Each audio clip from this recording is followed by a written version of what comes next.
This video will contain spoilers for The Lake and its DLC, Season's Greetings. In a world where most games nowadays focus on high-stakes thrills, expansive worlds, and deeply intricate stories that make you just want to go, man. Every now and then, you just want to slow down, sit down, and relax. Do a bit of chill-out gaming, as it were. Well, that's what I got to experience with The Lake. The Lake is an indie game that originally came out in 2021 and got itself a lovely new DLC called Season's Greetings just this last year. I was lucky enough to have got a code for the game and the DLC. In The Lake, you play as Meredith, a middle-aged woman in 1986, going from her big computer job in the big city to help out her dad and cover his post-worker shift for 2 weeks while he and Meredith's mum take a trip away. In doing so, this is her first time back in her small town of Providence Oaks in 22 years. So some things have changed, but much of it has stayed the same. You then spend the game doing the postal route, delivering packages all over in the trusty mail van, the Goose. The Goose? Yes, your white and wobbly van, duh. Taking in the sights of PO and the lake that acts as the centre of the world we explore. Not to mention also dealing with the residents, who vary from friendly to simply arseholes, like this ginger prick right here. Not me, not me, that guy.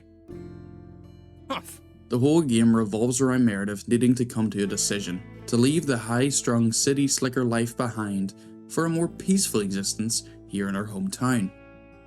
The Lake was a breath of fresh air for me as I booted it up in between the week of Christmas and New Year's. It's a remarkably simple game. You don't do much other than your rounds around the very pretty town and surrounding country of Providence Oaks, listening to the free songs that the local radio station plays. And yeah, that might be a problem in most games for getting repetitive. I find it oddly soothing, helped by the in-canon explanation of the local radio guy, a farmer named Jack, remarking on the very fact that he hasn't a lot of tracks. About your playlist, it's really nice. Thanks, but I really need to add more songs. But I'm in the middle of a potato harvest. Don't have much time. It's also helped by the short runtime of the game. I was able to complete a full run of the game in about 6 hours. That's not me rushing through it, or even going remotely quickly for that matter. I was able to take my time and take a wee dander through Providence Oaks, just reveling in the wonderful atmosphere it provides. You don't run in the lake. At most you have a brisk walk. And that's the point. The player, much like Meredith herself, are forced to slow down in this town and take in everything it has to offer. For better or worse. Very few games give off such a vibe as this. There is no pressure, no time limit to complete your run, no worries beyond taking in the view as you go down the road overlooking this beautiful lake, listening to the music and the rumble of the van as it goes down the road.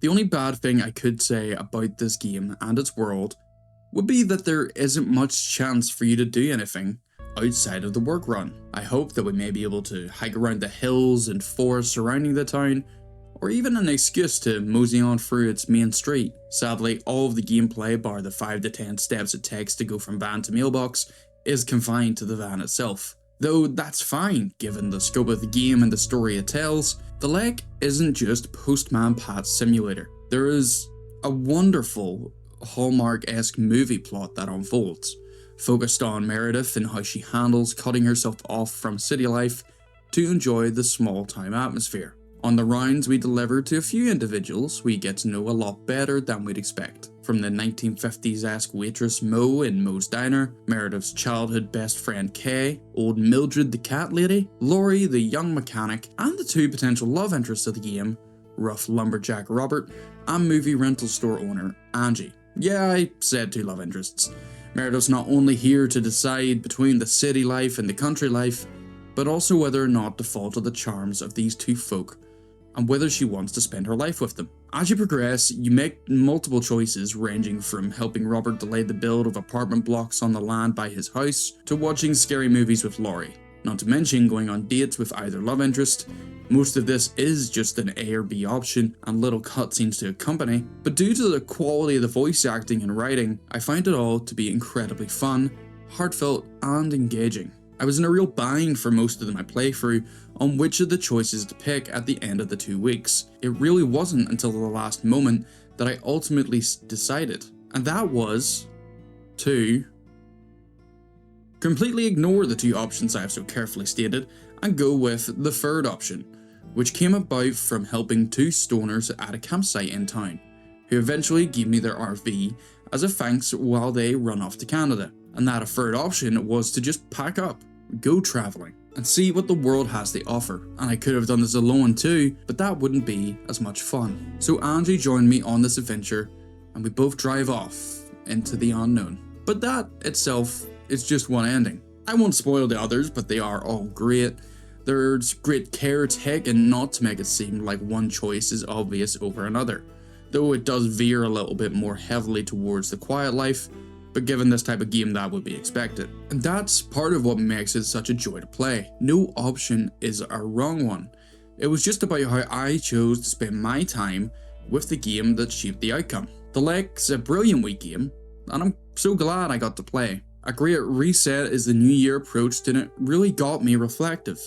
Not just for what choice I would make in this scenario, but for my own life and knowing when to slow down and just smell the flowers. But that isn't all the Leg had to offer, and it's with Season's Greetings that all of what I just said was, for the most part, made even better by this DLC's inclusion. Season's Greetings takes place a year before the main game, on the cusp of Christmas, and follows Thomas, Meredith's dad, as he does his usual posty run through Christmas and into the new year. The world is given a white coat of paint.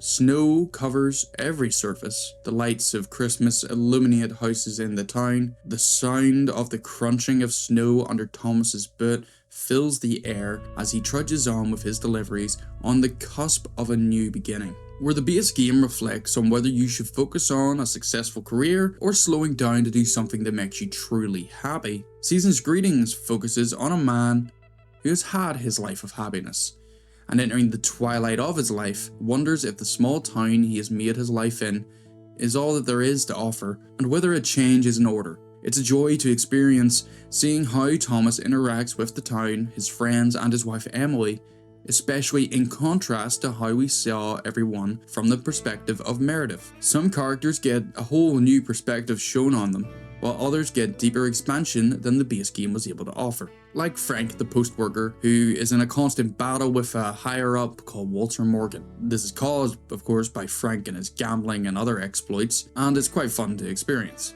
Season's Greetings doesn't offer as many choices from what I played, but the choices that are there focus more on Thomas and his internal thoughts, more so than Meredith with the more tangible decisions in her tale. Season's Greetings gameplay wise is the exact same as the Leg. There are a few curveballs thrown into the formula, but not much. I would have loved to see if the snow could actually affect how you travelled around, but it's mainly there for a visual flair. Though saying that visual flair is striking and very beautiful to behold. Season's Greetings only lasts around 4 hours, similar to the base game though a touch shorter, and that plays in its favour as bar a few Christmas bops, the music also stays the same from the base game, though you gotta respect the canon. I wish I had more to say about Season's Greetings other than it being a great follow-up to the base game established in the Leg. But at that point, I'm just recapping what I've already said in this video. If I had to choose, I much prefer Season's Greetings and the story it provided. There isn't the same decisions looming over your head as there was with Meredith, so you feel a bit more at liberty to just relax and go about your business at a slow and peaceful pace. It also has a lot better working cutscenes and sort of selling the vibe a little bit better than the base game does. Season's Greetings culminates in a fun New Year's Eve party, much as the base game ended in an open mic night, both at Moe's Diner, and both signalling big changes ahead for the main characters of each story. Overall, I thoroughly enjoyed my time with the Leg and Season's Greetings. It gave a chance of reflection in a year where that wasn't really possible, and I found a funny little parallel as well. It's been 10 years since my dad passed away, but funny enough, he was a postman himself. A career he turned to after getting fed up with his job prior to that. While a loose connection, I'm sure you do see it, and I find it comforting to play this game and be reminded of him in that way, especially coming up to the anniversary of his passing. Something he always passed on to me was the importance of enjoying the moment, and I got that with this game as well. So it acts as a beautiful reminder of not just that lesson, but for me, the man who initially bestowed that lesson onto me. But anyway, the Leg and Season's Greetings are fantastic small experiences that I heavily implore you to play. Short and sweet with wonderful stories and a beautiful town to explore.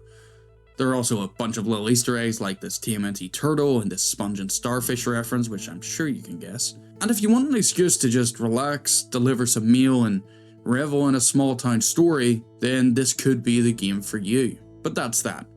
Thanks very much for watching. If you liked the video, give it a thumbs up physically through the screen at me right now. Go on, do it! Subscribe if you want to see more videos from me. I got big plans ahead for this new year. And leave a comment if you've played this game. I'd love to hear from you all. But without further ado, have a great rest of your day, night, or whatever else. Peace.